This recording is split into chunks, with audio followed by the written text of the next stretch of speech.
Tomáši, co se teďka děje? Takže právě si chystáme zakotvit na naše molo. Kluci jsou nachystaní na svých místech. Martin má takzvaný spring, což je zádivé lano, kterým se chytneme k molu.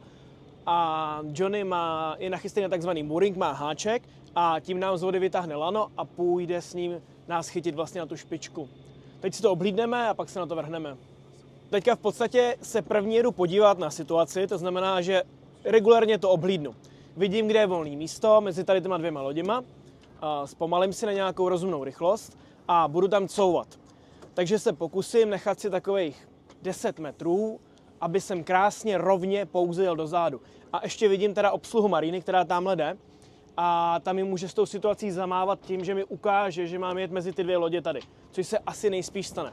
Jo, já bych si osobně vybral tu větší mezeru, kdybych mohl, kdyby s tím neměl problém, ale vidíš, Marinero už tam stojí a bude mi ukazovat vlastně, co mám dělat. Počkáme, dá nám nějaký pokyn. Jo, OK. Takže vlastně Marinero mi dal pokyn, že půjdu vedle té větší lodi tady. Jasně, ještě se může stát, že se mi to nepovede na poprvé. To se stát taky může. Takže prostě v klidu, v pohodě si vyjedu zpátky ven a udělám ten manévr znova. V tuhle tu chvíli vlastně Martin se posunul na druhou stranu. Já budu muset maličko zrychlit, protože mě to sfoukává. Teďka Martě vůbec nevidím. Tak, já maličko zrychlím, jo. Tak maličko se zrychlím, srovnám si špičku pomocí propeleru. Tak, teď si opět maličičko zrychlím, jenom z důvodu toho, aby mě to nestihlo sfouknout.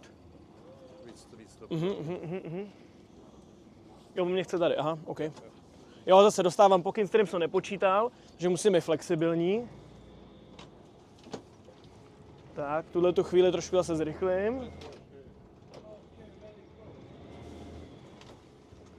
Tak, a teď už pouze hlídám, abych nevzal zadu to betonový molo. Takhle na jemňáka.